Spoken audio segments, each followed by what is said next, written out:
Happy new year साथियों। मैं आपका दोस्त नीरज कुमार सैनी आप सभी लोगों के साथ जुड़ चुका हूं आपके अपने स्टडी चैनल सैनी क्लासेज में। साथियों, आप लोगों को जैसा कि मालूम है कि आज से हम लोग एक नए वर्ष की शुरुआत करने वाले हैं, जो सन 2023 की शुरुआत होने वाली है। साथियों, हम लोग बहुत सालों से बेरोजगारी को झेलते आ रहे हैं, लेकिन इस वर्ष हमको सिलेक्शन लेकर दिखाना है। तो इसी के साथ हम लोग अपनी इस क्लास को चालू करते हैं।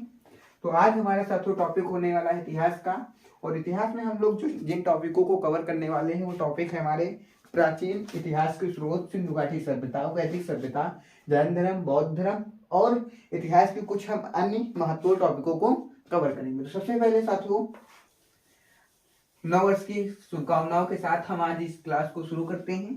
तो सबसे पहले हम लोग देखेंगे साथियों, इतिहास जो हमारा टॉपिक होने वाला है उसके बारे में समझेंगे, क्योंकि आज जो हमारी क्लास होने वाली है बहुत से बच्चों को इतिहास से डर लगता है कि इतिहास एक बहुत ही बोरिंग सब्जेक्ट है, इतिहास का समझ में नहीं आता है। तो आज हम इतिहास का डर इस नव वर्ष के साथ अपने मन से इतिहास का डर निकाल कर आप लोगों को बिल्कुल सही तरीके से जो इतिहास के महत्वपूर्ण टॉपिक हैं उनको समझाने वाले हैं।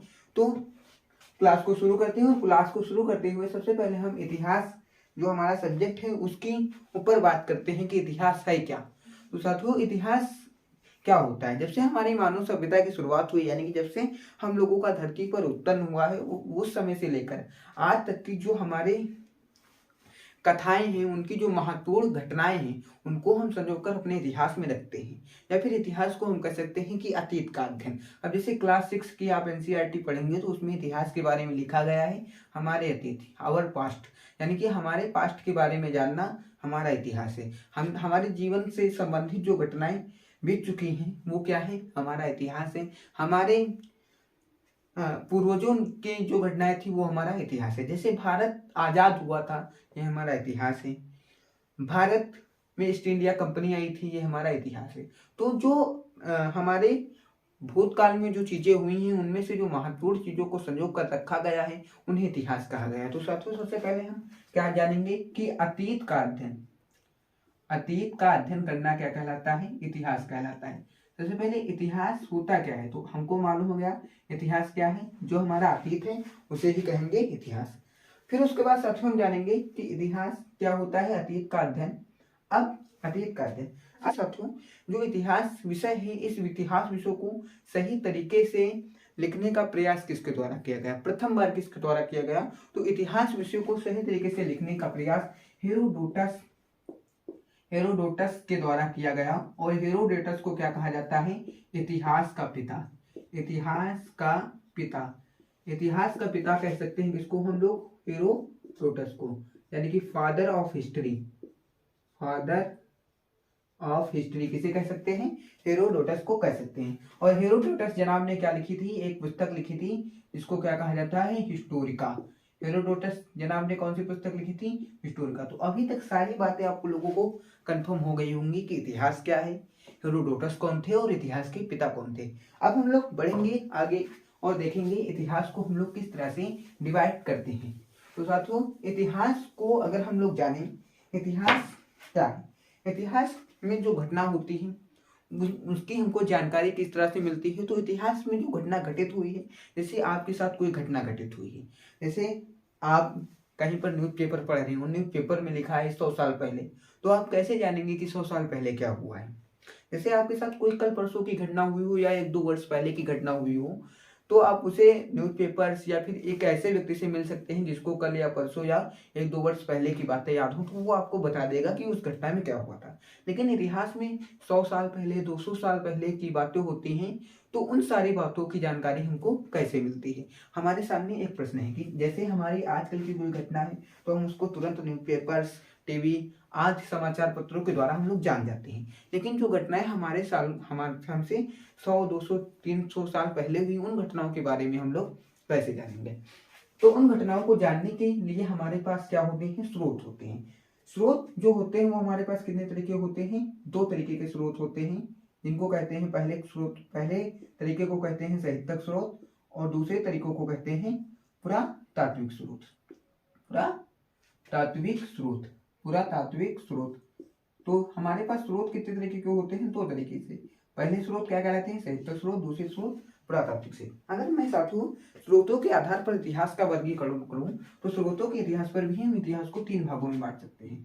पहला काल कहलाएगा प्राग ऐतिहासिक काल। प्राग ऐतिहासिक काल। अब साथियों ये प्राग ऐतिहासिक काल क्या है?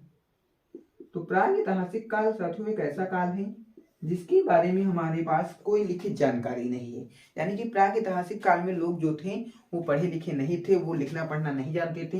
वो जो करते थे वो सब सिर्फ उनके सब औजार वगैरह हैं, भौतिक चीजें हैं, लेकिन उनके बारे में कोई लिखित जानकारी नहीं है कि वो लोग किस तरह से वो लिखना पढ़ना बिल्कुल नहीं जानते थे। यानी कि प्राग ऐतिहासिक काल एक ऐसा काल है जिसकी क्या नहीं है? लिखित जानकारी नहीं है। याद रखना, प्राग ऐतिहासिक काल की क्या नहीं है? लिखित जानकारी नहीं है। इस काल में लोग पढ़ना लिखना नहीं जानते थे। और प्राग ऐतिहासिक काल के अंतर्गत इसको रखते हैं पाषाण काल को। साथियों किसको रखते हैं? पाषाण काल को।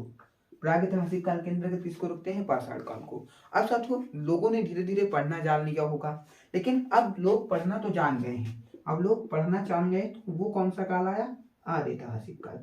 आर्य ऐतिहासिक काल में लोगों ने पढ़ने के बारे में जान लिया। यानी कि जिन लोगों को पढ़ना नहीं मालूम था वो लोग पढ़ने के बारे में जानने लगे, लेकिन उन्होंने इस तरह से लिख दिया जो उन्होंने लिखा आज तक हम लोग उनका लिखा हुआ नहीं पढ़ पाए। यानी कि वो लोग तो पढ़ गए, उन लोगों ने तो पढ़ना जान लिया, लेकिन हम लोग उनका पढ़ा आज तक नहीं लिख पाए, पढ़ पाए। तो उस काल को क्या कहते हैं? आदि ऐतिहासिक काल। और इस काल के अंतर्गत क्या आती है? सिंधु घाटी सभ्यता। क्या आती है? सिंधु घाटी सभ्यता। अब साथियों अब बात करते हैं, तो पहला काल क्या हुआ? प्राग ऐतिहासिक काल। प्राग ऐतिहासिक काल का मतलब क्या होता है? जिस काल की जानकारी हमको हो ही ना, यानी कि जिस काल की जानकारी हमको साहित्यिक जानकारी ना हो, सिर्फ पुरातात्विक जानकारी हो। फिर उसके बाद हमारा आदि ऐतिहासिक काल आता है। आदि ऐतिहासिक काल में क्या होता है? साहित्यिक जानकारी है, लेकिन वो जानकारी जो है उसको हम पढ़ नहीं सकते, उसके ऊपर हम रिसर्च अभी तक नहीं कर पाए हैं। उसके बाद हम आते हैं ऐतिहासिक काल के ऊपर। साथियों ऐतिहासिक काल क्या होता है? ऐतिहासिक काल, तो ऐतिहासिक काल साथियों क्या होता है? ऐतिहासिक काल एक ऐसा कालखंड होता है जहां पर आपको पुरातात्विक यानी कि पुरातात्विक जानकारी मिलेगी। दूसरी बात क्या मिलेगी? आपको साहित्यिक जानकारी भी मिलेगी। जैसे 1947 में क्या हुआ था? भारत आजाद हुआ था। भारत आजाद हुआ तो हमको ये मालूम है कि 1947 में जब भारत आजाद हुआ तो उसके हमारे पास डॉक्यूमेंट्स भी हैं। दूसरी बात हमारे पास कुछ चीजें हैं जो साक्षी हैं कि भारत आजाद हुआ था। तो ऐतिहासिक काल में उन चीजों को रखते हैं जहां पर हमको पुरातात्विक और साहित्यिक दोनों तरीके की जानकारी मिलती है।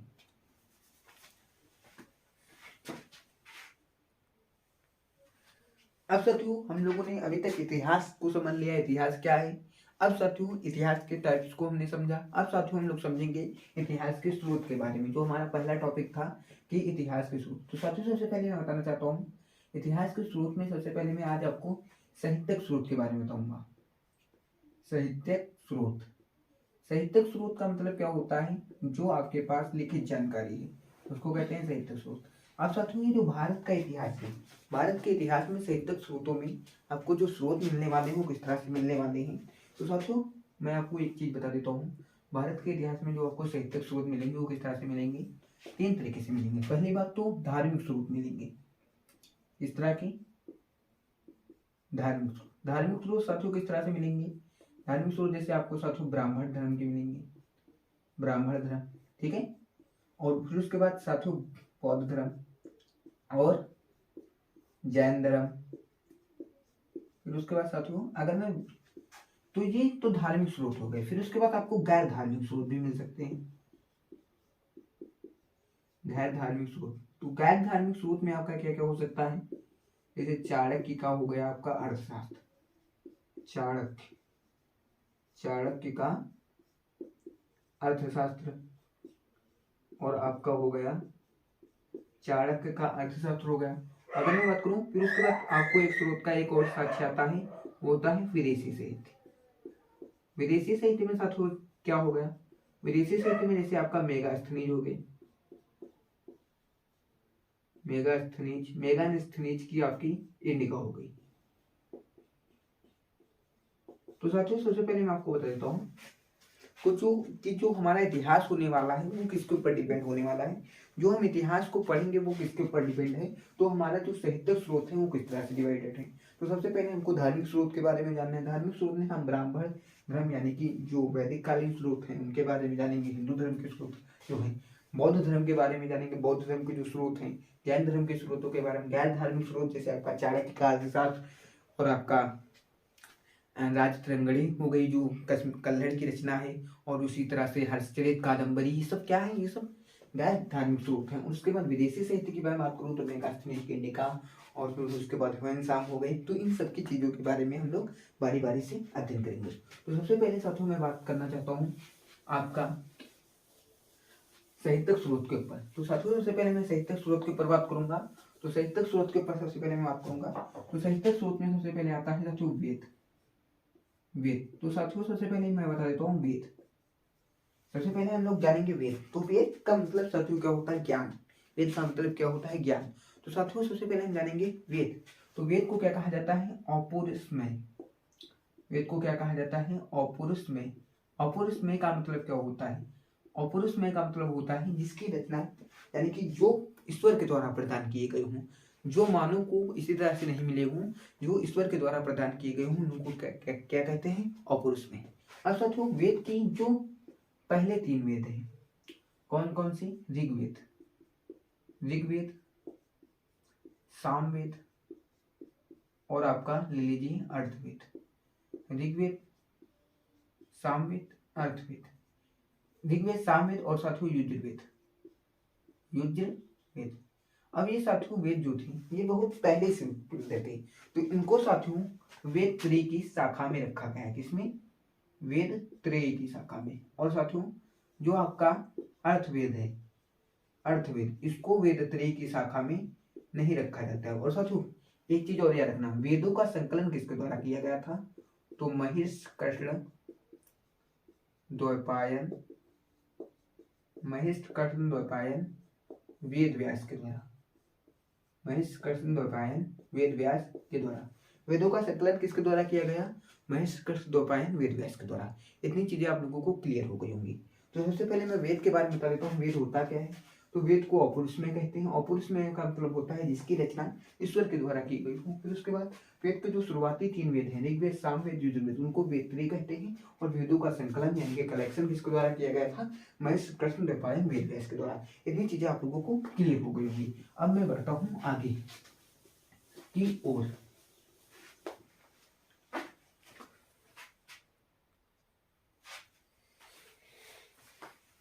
साधु आगे बढ़ते हुए अब हम लोग सबसे पहले जानेंगे ऋग्वेद के बारे में, क्योंकि हमारा जो सबसे प्राचीन वेद है साथियों वो कौन सा, ऋग्वेद है। और ऋग्वेद के बारे में ही सबसे पहले हम लोग जानेंगे, क्योंकि आर्यों के द्वारा सबसे पहले किस वेद की रचना की गई थी, तो ऋग्वेद की। और सबसे प्राचीन वेद कौन सा है साथियों, आपका ऋग्वेद है। तो सबसे पहले हम लोग ऋग्वेद के बारे में जानेंगे। ऋग्वेद यानी कि ऋचाओं से युक्त होने के कारण जिसे ऋग्वेद कहा गया है। इस वेद को ऋग्वेद क्यों कहा जाता है, क्योंकि इस वेद में क्या होता है साथियों, ज्यादा से ज्यादा क्या है, ऋचाएं हैं। और ऋचाओं से युक्त होने के कारण इस वेद को क्या कहा जाता है, ऋग्वेद कहा जाता है। और साथियों दूसरी बात आप लोगों को याद रखना है, ऋग्वेद के ज्ञाता को क्या कहा जाता है, तो ऋग्वेद के ज्ञाता को कहा जाता है पुरोहित। ऋग्वेद के ज्ञाता को साथियों क्या कहा जाता है, पुरोहित कहा जाता है। इतनी बात आप लोगों को याद रखना है कि ऋग्वेद को ज्ञाता को क्या कहते हैं, ऋग्वेद के ज्ञाता को पुरोहित कहा जाता है। और ऋग्वेद क्यों कहते हैं, क्योंकि साथियों इसमें क्या है, ज्यादा से ज्यादा क्या रखी है, ज्यादा से ज्यादा इसमें ऋचाएं लिखी गई है, इसलिए इसको क्या कहते हैं, ऋग्वेद कहते हैं। इतनी बात आपको क्लियर हो गई होगी कि ऋग्वेद को ऋग्वेद क्यों कहते हैं, क्योंकि इसमें ज्यादा से ज्यादा ऋचाएं लिखी गई है। उसके बाद ऋग्वेद को 10 मंडल, 1028 सूक्त और 10,462 ऋचाओं में विभाजित किया गया है। ऋग्वेद को क्या किया गया है, ऋग्वेद के अंतर्गत 10 मंडल हैं, 1028 सूक्त हैं और 10,462 ऋचाएं हैं। इतनी बात आप लोगों को क्लियर हो गई होगी। ऋग्वेद से हमको क्या क्या जानकारी मिलती है, तो ऋग्वेद से हमको आर्यों की राजनीतिक प्रणाली, उनके इतिहास और उनके ईश्वर महिमा की जानकारी मिलती है। ऋग्वेद का तीसरा मंडल किसको समर्पित है साथियों, अगर एग्जाम में प्रश्न पूछा जाएगा तो ऋग्वेद का तीसरा मंडल गायत्री मंत्र। ऋग्वेद के तीसरे मंडल में क्या है, तो ऋग्वेद के तीसरे मंडल में साथियों गायत्री मंत्र है जो विश्वामित्र के द्वारा लिखा गया है। अब साथियों अब एग्जाम में एक और प्रश्न पूछा जाता है कि जो आपके देवता सोम है, देवता सोम का उल्लेख ऋग्वेद के किस मंडल में किया गया है। तो आप लोगों को जवाब देना है कि जो देवता सोम है, देवता सोम का उल्लेख ऋग्वेद के 9वें मंडल में किया गया है। उसके बाद अगर मैं पूछूं चातुर्वर्ण्य समाज की कल्पना ऋग्वेद के किस मंडल से की गई है, तो चातुर्वर्ण्य समाज जो है वो ऋग्वेद के 10वें मंडल से लिया गया है। ठीक है। अधन्य जिसमें आपका ब्राह्मण, क्षत्रिय, वैश्य और शूद्र के बारे में बताया गया, वो किसमें है, चातुर्वर्ण्य समाज कहाँ पर स्थित है, ऋग्वेद के 10वें मंडल में। अरण्य, अरण्य शब्द जहाँ पर बहुत जगह पर ऋग्वेद में प्रयुक्त किया गया है। अगर पूछा जाए कि अरण्य शब्द का संबंध किससे है, तो साथियों याद रखना है अरण्य शब्द जो होता है उसका संबंध गाय से होता है। अरण्य शब्द का संबंध किससे होता है, गाय से होता है। बात आप लोगों को याद रखनी है। उसके बाद इंद्र, जो साथियों इंद्र ऋग्वैदिक काल में प्रमुख देवता हुआ करते थे, और इंद्र के लिए कितनी ऋचाएं लिखी गई हैं, 250 ऋचाएं, और अग्नि के लिए 200 ऋचाएं लिखी गई हैं। वामनावतार के 3 पगों का आख्यान किसमें किया गया है, वो ऋग्वेद में ही किया गया है। अगर वीडियो पसंद आ रही हो तो वीडियो को लाइक जरूर करें साथियों, और चैनल को सब्सक्राइब जरूर करें।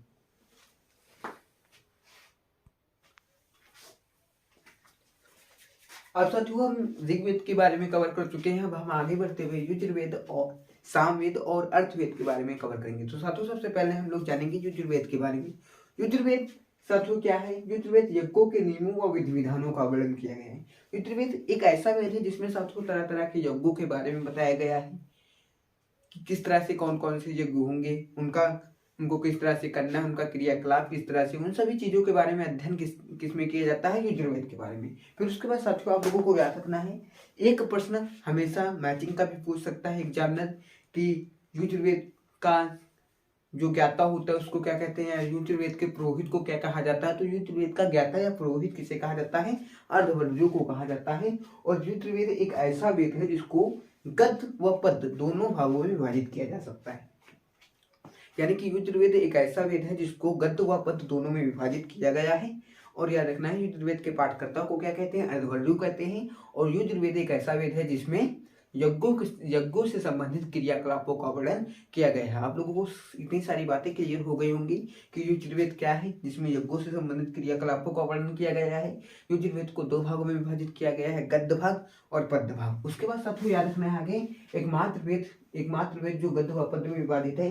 फिर उसके बाद यजुर्वेद के बाद अगला वेद जो आता है वो होता है सामवेद। सामवेद 2 शब्दों से मिलकर बना है, साम प्लस वेद। साम शब्द का मतलब होता है गान, यानी कि जितनी भी गाए जा सकने वाली ऋचाएं हैं या फिर जितने भी धार्मिक क्रियाकलापों में गाए जा सकने वाली चीजें होती हैं, उन सब चीजों की उत्पत्ति कहाँ से हुई है, तो उन सब चीजें कहाँ से दी हैं, सामवेद से। और सामवेद को क्या कहा जाता है, भारतीय संगीत का जनक। यानी कि जो हमारी भारतीय संस्कृति है इसका जनक किसे माना जाता है, इसके संगीत का जनक किसे माना जाता है, सामवेद को। और सामवेद की जो ज्ञाता होते हैं उसको क्या कहते हैं, उनको कहा जाता है उद्गाता। यानी कि भारतीय संगीत का जो जनक है वो किसे माना जाता है, सामवेद को माना जाता है। और भारतीय संगीत के ज्ञाता यानी कि सामवेद के ज्ञाता कौन है, तो सामवेद के ज्ञाता उद्गाता है। और सामवेद का अर्थ क्या होता है, जिसमें गाई जा सकने वाली ऋचाएं होंगी, लेकिन किस तरह की होंगी, जिनको गाया जा सके, गाई जा सकने वाली ऋचाएं होंगी। उसके बाद हम अगले वेद पर चलते हैं। तो अगला वेद होता है हमारा अर्थवेद। अर्थवेद कन्याओं के जन्म की निंदा की गई है। अर्थवेद एक ऐसा वेद है जिसमें कन्याओं के जन्म की निंदा की गई है। ये बताया गया है कि कन्याओं का जन्म लेना अच्छा नहीं होता है। दूसरा अर्थवेद में परीक्षित, अर्थवेद में जो परीक्षित है, परीक्षित को क्या बताया गया है, राजाओं यानी कि कुरु देश का कुरु। अर्थवेद में परीक्षित को कुरुओं का राजा कहा गया है, और कुरु जो राज्य है उसकी समृद्धि का वर्णन भी किया गया है। तो याद रखना है परीक्षित को किस वेद में कुरुओं का राजा कहा गया है, यह प्रश्न पूछा जा सकता है। तो अर्थवेद में परीक्षित को कुरुओं का राजा कहा जा सकता है। या फिर ये पूछा जा सकता है कि परीक्षित कुरुओं का राजा है, ऐसा किस वेद में बतलाया गया है, तो अर्थवेद में बतलाया गया है। उसके बाद सभा एवं समिति को प्रजापति की 2 पुत्रियां भी कहा गया है। ये सभा एवं समिति क्या थी, तो ये साथियों ऋग्वैदिक काल की 2 महत्वपूर्ण समितियां हैं। इनके बारे में हम लोग आगे जब ऋग्वैदिक काल के बारे में डिस्कस करेंगे आगे वीडियो में, तो उसके बारे में मैं आपको आगे बताऊंगा। तो आप लोगों को इतनी सारी बातें क्लियर हो गई होंगी। अगर बातें क्लियर हो तो नीचे कमेंट सेक्शन दिया होगा वीडियो के लास्ट में, आप लोग थैंक यू और हैप्पी न्यू ईयर लिखें जरूर लिखें, जिससे मेरा मोटिवेशन और बढ़ेगा।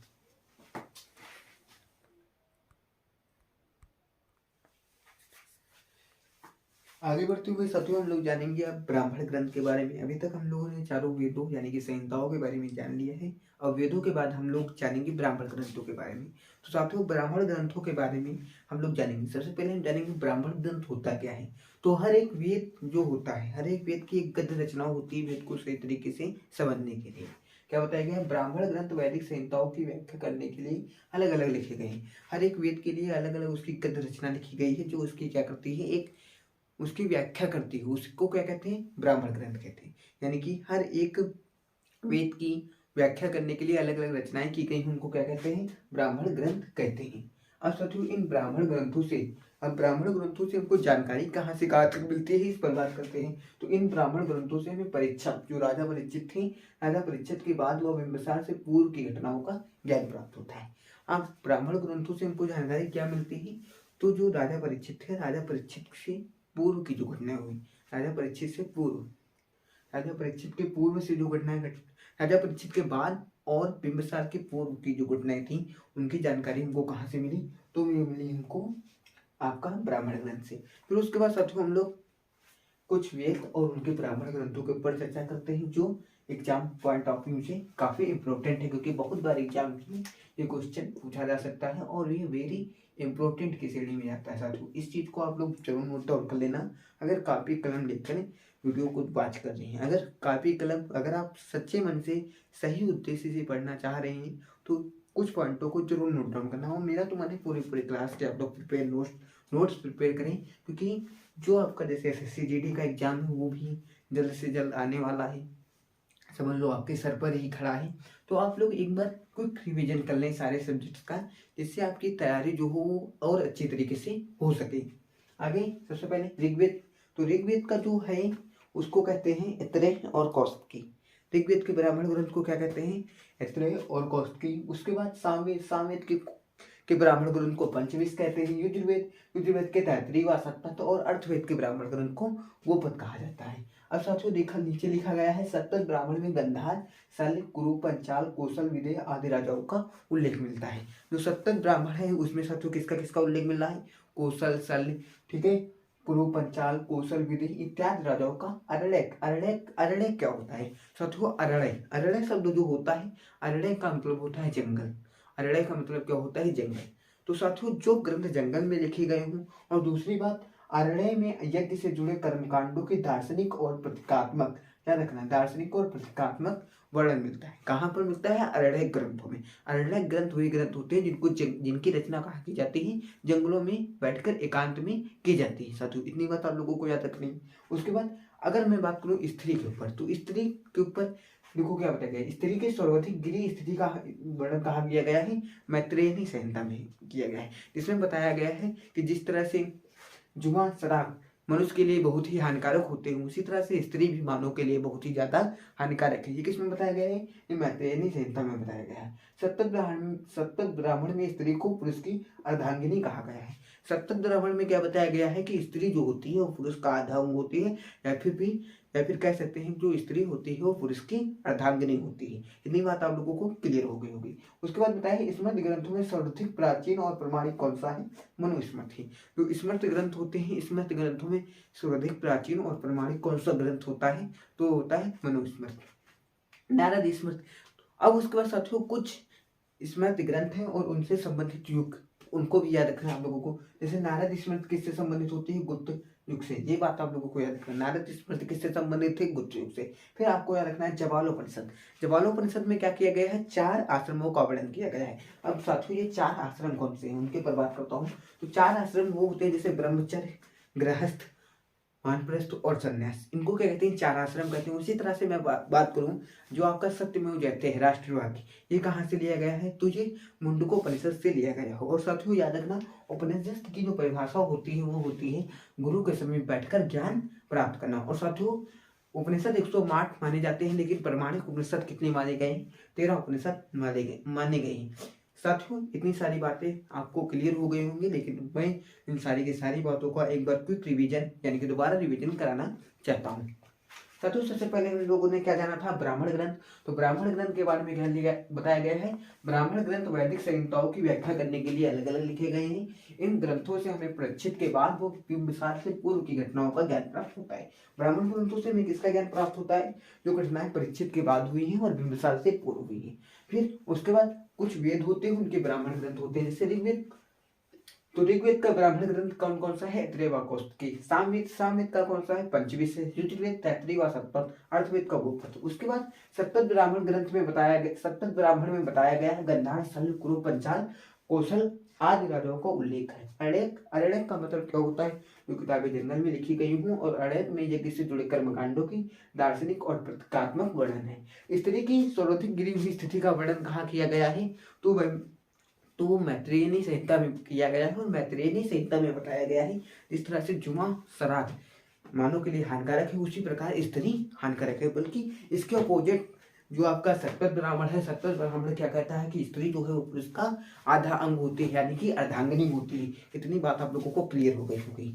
अब मैं आगे चलता हूँ, तो आगे चलता हूँ स्मृति ग्रंथ पर। स्मृति ग्रंथ क्या होते हैं, जो प्राचीन समय में कानूनों की किताब हुआ करती थी, या तरह तरह की कानून हुआ करते थे, उनको क्या कहते थे, उनको स्मृतियाँ कहते थे। अब उसी तरह से एक स्मृति थी मनुस्मृति, जो बहुत प्रमाणिक स्मृति मानी जाती है। फिर उसके बाद नारद स्मृति। नारद स्मृति को इस तरह से प्रश्न पूछा जा सकता है कि नारद स्मृति किस युग से जुड़ी है, तो गुप्त युग से जुड़ी है। फिर उसके बाद जवालोपनिषद क्या है, जवालोपनिषद एक उपनिषद है, और उपनिषद का मतलब होता है गुरु के समीप बैठ कर ज्ञान प्राप्त करना। उपनिषदों की कुल संख्या 108 थी, माने कितनी जाते हैं, 13 माने जाते हैं प्रमाणिक रूप से। उसके बाद आपका आता है कि मुंडकोपनिषद में क्या है, मुंडकोपनिषद में सत्यमेव जयते का वर्णन किया गया है। इतनी बात आप लोगों को क्लियर हो गई होंगी। बढ़ते हैं हम लोग अपने अगले टॉपिक की ओर। इसी के साथ साथियों हम लोग बढ़ते हैं अपने अगले टॉपिक की ओर, और अगला टॉपिक है हमारा वेदांत। तो वेदांत के बारे में हम लोग साथियों समझेंगे वेदांत क्या होता है। तो वेदों को भली भांति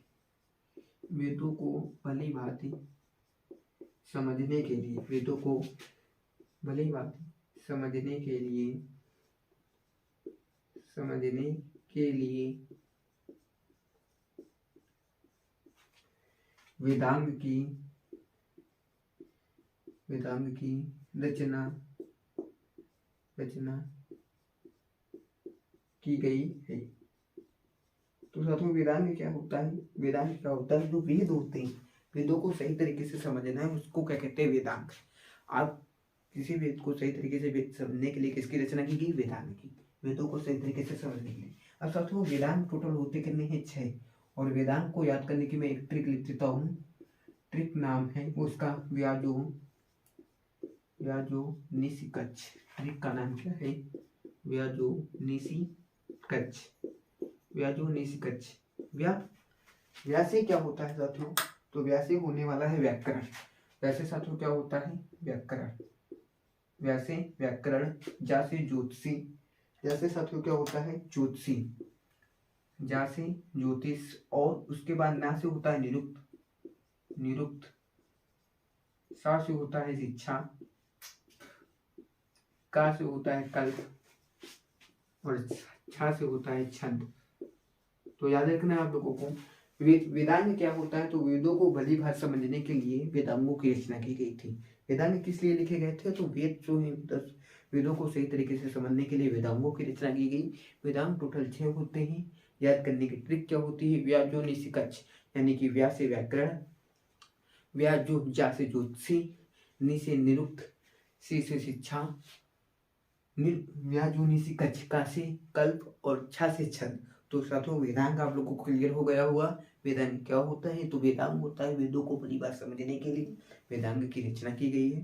फिर उसके बाद वेदांग कितने होते हैं, 6 होते हैं। वेदांग की याद करने की ट्रिक क्या है, व्याजोनिषिकच्छ, ठीक है, व्याकरण, निरुक्त, ज्योतिषी, शिक्षा, कल्प और छंद। इतनी बातें आपको क्लियर हो गई होंगी।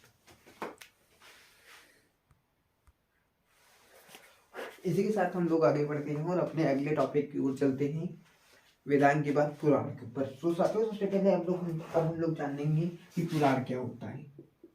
तो साथियों सबसे पहले पुराण की डेफिनेशन, तो भारतीय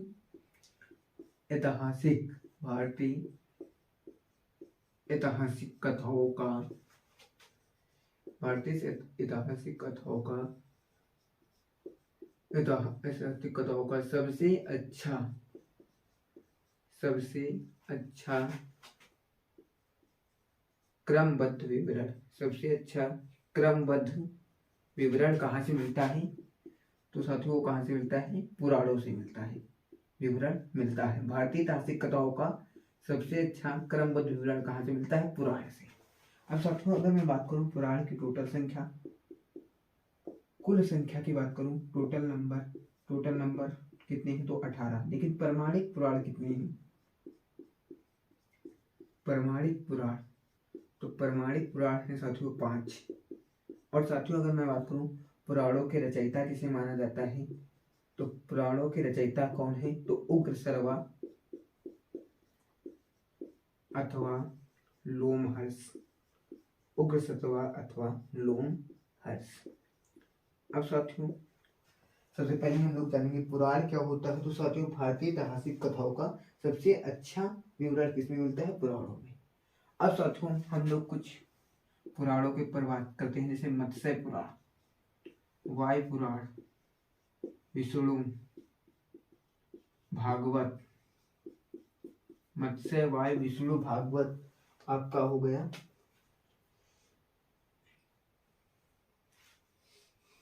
एवं ब्राह्मण, ये साथियों किस तरह के पुराण हैं? ये साथियों हैं प्रमाणिक पुराण। तो सबसे पहले मैं बता देता हूँ पुराण क्या होता है। भारतीय ऐतिहासिक कथाओं का सबसे अच्छा विवरण कहाँ मिलता है? पुराण में मिलता है साथियों। कहाँ पर मिलता है? पुराण में मिलता है। और साथियों अब जैसे मैंने बताया मत्स्य पुराण, तो मत्स्य पुराण किस वंश से संबंधित है? मौर्य वंश से। साथियों किस वंश से? मौर्य वंश से। मत्स्य पुराण किस वंश से संबंधित है? मौर्य वंश से। ठीक है, मत्स्य पुराण मौर्य वंश से। वायु पुराण किस वंश से संबंधित है? गुप्त वंश से। वायु पुराण का संबंध किस वंश से है? गुप्त वंश से। वायु पुराण का संबंध किस वंश से साथियों? गुप्त वंश से। वायु पुराण का संबंध किस वंश से है? गुप्त वंश। इतनी बात याद रखना है। मत्स्य पुराण किस वंश से संबंधित है साथियों? तो मत्स्य पुराण साथियों मत्स्य पुराण जो संबंधित है वो है आंध्र सातवाहन वंश। साथियों मत्स्य पुराण किस वंश से संबंधित है? तो वो है आंध्र सातवाहन वंश। और साथियों अगर मैं बात करूं विष्णु पुराण, तो विष्णु पुराण किस वंश से संबंधित होती है? तो वो है मौर्य वंश से। किस वंश से?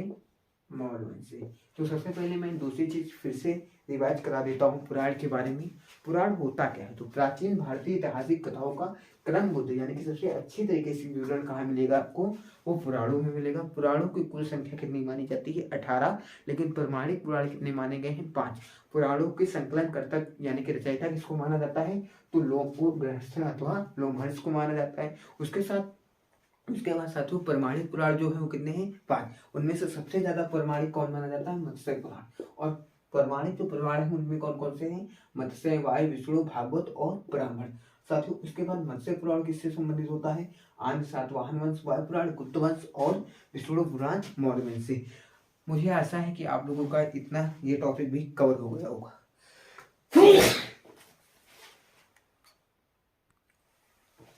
साथियों आगे बढ़ते हुए हम लोगों ने अभी तक साथियों वैदिक साहित्य की सारी यानी कि जितने भी साहित्यिक जानकारियां थी उनमें से अब साथियों हम लोग आगे बढ़ते हुए कुछ महत्वपूर्ण पुस्तकों के बारे में और कुछ महत्वपूर्ण टॉपिक्स के बारे में जानेंगे। जैसे साथियों सबसे पहले हम लोग जानेंगे जातक।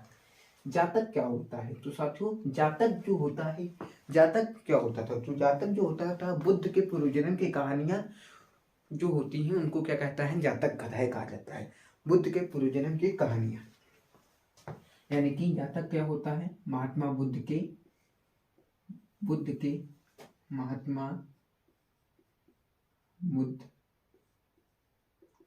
महात्मा बुद्ध के पूर्व जन्म की कहानियां।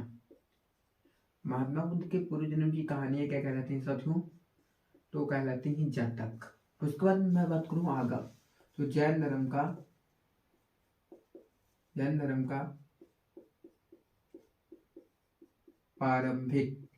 का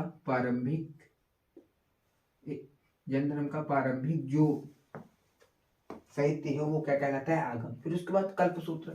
तो कल्पसूत्र क्या होता है? तो साथियों कल्पसूत्र की अगर मैं बात करूं कि कल्पसूत्र क्या है, तो कल्पसूत्र से जैन धर्म का प्रारंभिक इतिहास कहाँ से प्राप्त होता है? जैन धर्म का प्रारंभिक इतिहास। साथियों जैन धर्म का प्रारंभिक इतिहास कहाँ से मिल रहा है? कल्प सूत्र से। और आगम किसे कहते हैं? तो जैन धर्म का जो साहित्य होता है, जैन धर्म के साहित्य को क्या कहा जाता है? आगम। भगवती सूत्र से क्या होता है? तो भगवती सूत्र से महावीर स्वामी एवं उनके समकालीन महावीर स्वामी एवं उनके समकालीन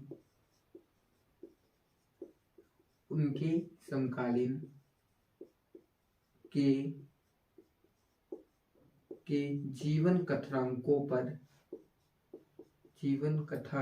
पर प्रभाव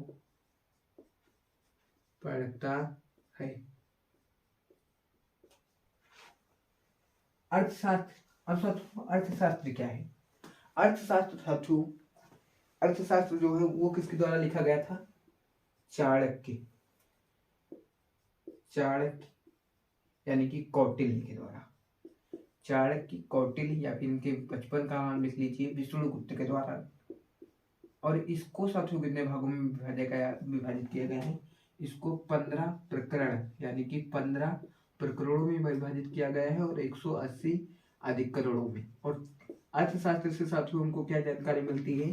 तो मौर्य युग से संबंधित जानकारी हमको कहाँ से मिलेगी? अर्थशास्त्र। राजतरंगिणी क्या है?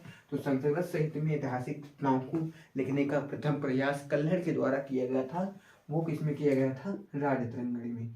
राजतरंगिणी के लेखक कौन है साथियों? कल्हड़ है। फिर चचनामा के लेखक कौन है? अली अहमद। और इसमें साथियों क्या बताया गया है? अरबों की सिंध विजय का वर्णन किया गया है। अरबों की सिंध विजय, साथियों याद रखना, अरबों की सिंध विजय का वर्णन किसमें किया गया है?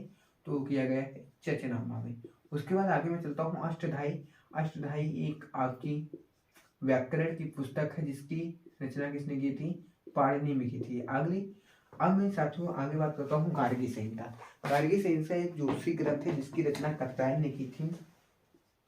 कात्यायन। और इसमें साथियों यवन आक्रमण के बारे में जानकारी मिलती है। इसमें साथियों यवन आक्रमण के बारे में जानकारी मिलती है साथियों। इसमें किसकी जानकारी मिलती है? यवन आक्रमणों के बारे में। जातक क्या होता है साथियों? सबसे पहले मैं बात करता हूँ तो जातक बुद्ध के पूर्व जन्म की कहानियां क्या कहलाती हैं? जातक कहलाती हैं। आगम जैन धर्म का प्रारंभिक जो सोर्स है उसको क्या कहते हैं? आगम कहते हैं साथियों। आगम किसे कहते हैं? तो जैन धर्म का जो साहित्य है, जैन धर्म का साहित्य को क्या कहते हैं? जैन धर्म के साहित्य को आगम कहा जाता है। कल्प सूत्र क्या होता है? जैन धर्म का प्रारंभिक इतिहास उसी से मालूम होता है। फिर भगवती सूत्र क्या है? महावीर स्वामी और उनके समकालिक जीवन के घटनाओं के बारे में बताया गया है। अर्थशास्त्र क्या है? तो अर्थशास्त्र साथियों एक राजनीतिक पुस्तक है जिसकी रचना चाणक्य के द्वारा की गई थी। इसको 15 प्रकरणों एवं 180 अधिकरणों में विभाजित किया गया है। इससे हमको मौर्यकालीन भारत की जानकारी मिलती है। चचनामा क्या है साथियों? इससे हमको अरबों की सिंध विजय की जानकारी मिलती है। राजतरंगिणी क्या है? राजतरंगिणी साथियों कल्हड़ के द्वारा रचित एक पुस्तक है जिससे हमको कश्मीर के इतिहास को जानने की जानकारी भी मिलती है। फिर अष्टधाई क्या है? अष्टधाई साथियों एक पाणिनि की पुस्तक है जो एक व्याकरण की पुस्तक है। उसके बाद गार्गी संहिता क्या है? गार्गी संहिता साथियों कात्यायन के द्वारा रचित एक ज्योतिषी ग्रंथ है जिससे हमको भारत में यवन आक्रमणकारियों की जानकारी मिलती है।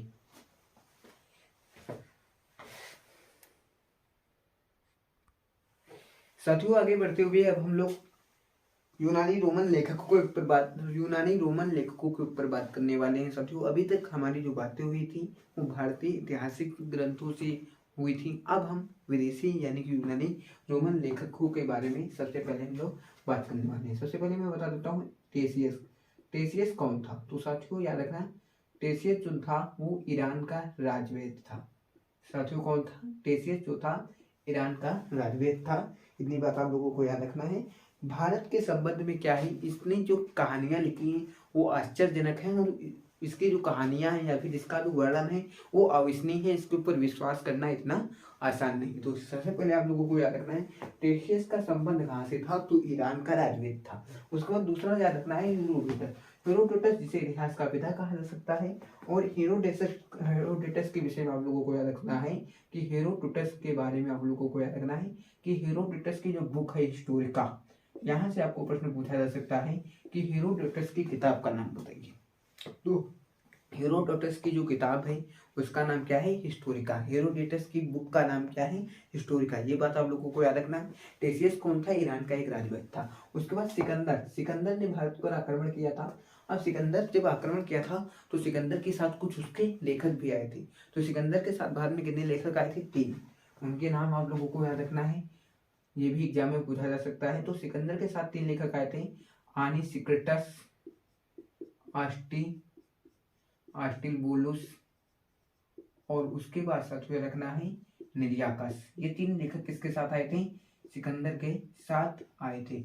ये आपको याद रखना है। मेगास्थनीज कौन था साथियों, तो साथियों मेगास्थनीज जो था वो सेल्यूकस निकेटस का राजदूत था। और सेल्यूकस निकेटस ने उसको कहाँ पर भेजा था, मौर्य वंश के संस्थापक जो चंद्रगुप्त मौर्य हैं उनके दरबार में भेजा था। और मेगास्थनीज ने अपनी पुस्तक, कौन सी पुस्तक लिखी है, इंडिका। साथियों सबसे पहले मेगास्थनीज के बारे में जानकारी के लिए इसकी पुस्तक का नाम क्या है, इंडिका। राजदूत किसका था, ये सेल्यूकस निकेटस का। किसका, सेल्यूकस निकेटस का राजदूत था। और किसके दरबार में गया था, चंद्रगुप्त मौर्य के दरबार में गया था। किसके दरबार में, चंद्रगुप्त मौर्य के दरबार में गया था। इतनी बातें रखना।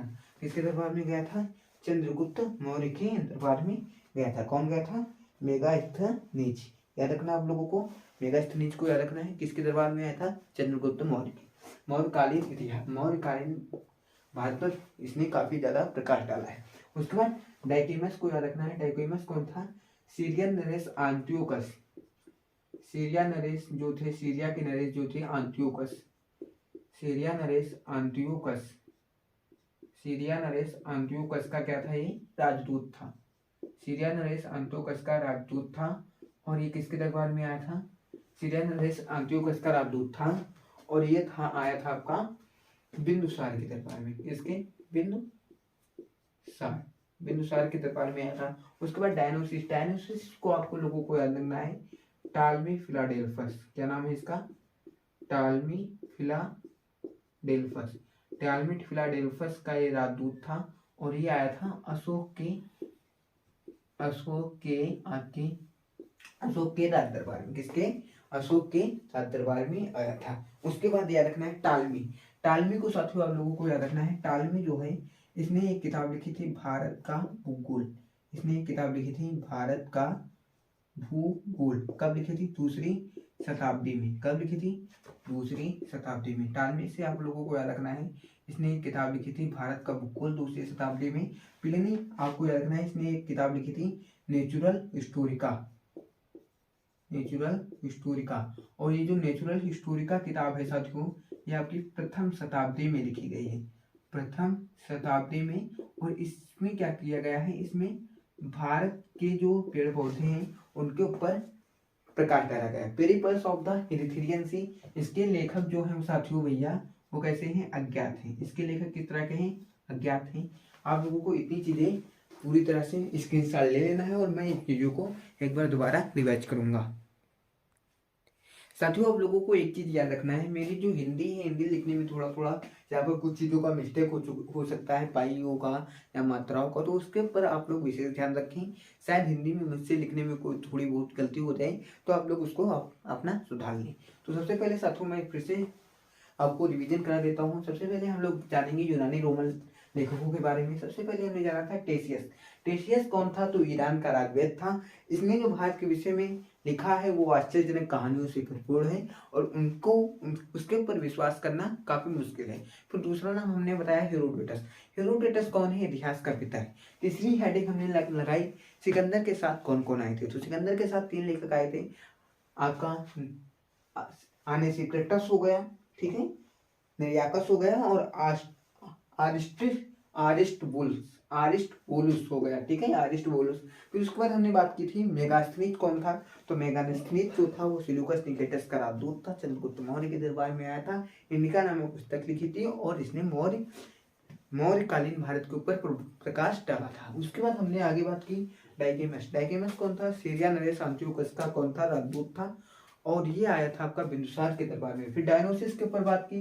डायनोसिस कौन था, टालमी फिलाडेल्फस का राजदूत था, अशोक के दरबार में आया था। फिर उसके बाद हमने बात की टालमी। टालमी कौन था, तो इसने एक पुस्तक लिखी थी भारत का भूगोल, जो 2वीं शताब्दी में छापी गई। और फिर उसके बाद है प्लिनी। प्लिनी ने एक पुस्तक लिखी थी नेचुरल हिस्टोरिका, जो प्रथम शताब्दी में आई थी। और नेचुरल हिस्टोरिका में भारत के पेड़ पौधों और वनस्पतियों के बारे में बताया गया था। फिर आखिरी पुस्तक हमने बताई पेरिपल्स ऑफ द एरिथ्रियन सी। इसकी जानकारी हमको 80 ईस्वी के आसपास हिंद महासागर के आसपास मिली थी, और इसका लेखक जो था वो अज्ञात था। और इसमें क्या बताया गया है, इसमें भारत के विभिन्न बंदरगाहों का वर्णन किया गया है।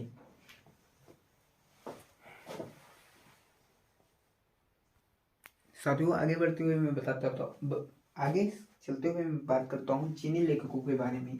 साथियों जब हम चीनी लेखकों के बारे में पढ़ेंगे तो सबसे पहले साथियों हम लोग पढ़ेंगे फैयान के बारे में। फैयान कौन था, तो साथियों फैयान जो था वो चीनी नरेश चंद्रगुप्त द्वितीय।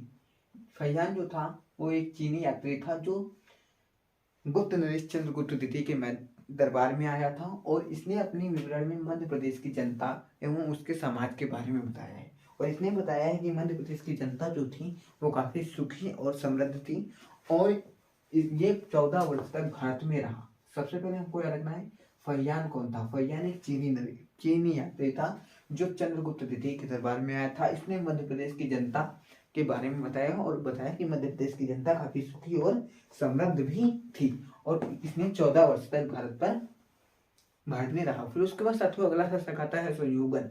संयोगन यानी कि 518 ईस्वी में भारत आता है और 3 वर्ष तक भारत में रहता है, और भारत में अनेक बौद्ध धर्म से संबंधित प्रतियों को इकट्ठा करता है। तो पहला शासक कौन था, फैयान। फैयान कब आया था, तो फैयान चीनी नरेश चंद्रगुप्त द्वितीय के शासनकाल में आया, अपनी विवरण में मध्य प्रदेश की जनता के बारे में बताया और 14 वर्ष तक रुका। फिर उसके बाद संयोगन 518 ईस्वी में आया, 3 वर्ष रुका और बौद्ध धर्म से संबंधित प्रतियां बताई। फिर आता है ह्वेनसांग। ह्वेनसांग यानी कि हर्षवर्धन। ह्वेनसांग कौन था, ह्वेनसांग किसके शासनकाल में आया था, हर्षवर्धन के शासनकाल में, और इसका यात्रा वृत्तांत क्या कहलाता है, CUC। और इसने कितने देशों के यात्रा वृत्तांत के बारे में लिखा है, 138 देशों। अपनी यात्रा वृत्तांत में इसने कितने 138 देशों के बारे में लिखा है। अब ह्वेनसांग को साथियों क्या कहते हैं, यात्रियों का राजकुमार। याद रखना, यात्रियों का राजकुमार। यात्रियों का राजकुमार भी इसको कहा जाता है। यात्रियों का राजकुमार भी ह्वेनसांग को कहा जाता है। तो आप लोगों को सीधे चीजें याद रखनी है। फैयान चीनी नरेश चंद्रगुप्त द्वितीय अपने विवरण में मध्य प्रदेश की जनता को सुखी और समृद्ध बताया, 14 वर्ष रहा। संयोगन 518 ईस्वी, 3 वर्ष, ठीक है, बौद्ध धर्म से संबंधित प्रतियों को इकट्ठा किया। ह्वेनसांग हर्षवर्धन के शासनकाल में आया, हर्षकालीन भारत का विवरण इसने लिखा है, यानी कि जब हर्ष भारत में राजा थे तो उस समय भारत की स्थिति क्या थी उसके बारे में विवरण दिया है। और इसका यात्रा वृत्तांत क्या कहना है, CUC 138 देशों का है, और इसे यात्रियों का राजकुमार भी कहा जा सकता है। इसिंग कब आया था, 7वीं शताब्दी में आया था। इसने नालंदा विश्वविद्यालय, विक्रमशिला विश्वविद्यालय उस समय के भारत के बारे में लिखा। तो सबसे पहले एक बार मैं इनको फिर से रिवाइज करा देना चाहता हूँ। सबसे पहले आप लोगों को क्या याद करना है, फैयान। फैयान कौन था, एक चीनी यात्री था। किसके दरबार में आया था, ह्वेनसांग यानी कि चंद्रगुप्त द्वितीय के दरबार में आया। अपने विवरण में इसने क्या लिखा था, मध्य प्रदेश की जनता के बारे में। 14 वर्ष तक भारत में रहा। फिर उसके बाद आया था संयोगन 518 ईस्वी में, 3 वर्ष तक भारत में रहा, बौद्ध धर्म से संबंधित प्रतियों को इकट्ठा किया। फिर आए ह्वेनसांग जो आए थे वो हर्षवर्धन के शासनकाल में आए। इन्होंने हर्षवर्धन कालीन भारत के बारे में लिखा, और इनका यात्रा वृत्तांत CUC के नाम से प्रसिद्ध है। फिर उसके बाद इसिंग कब आए थे, 7वीं शताब्दी में। इन्होंने नालंदा विश्वविद्यालय, विक्रमशिला विश्वविद्यालय एवं उस समय के भारत के बारे में लिखा।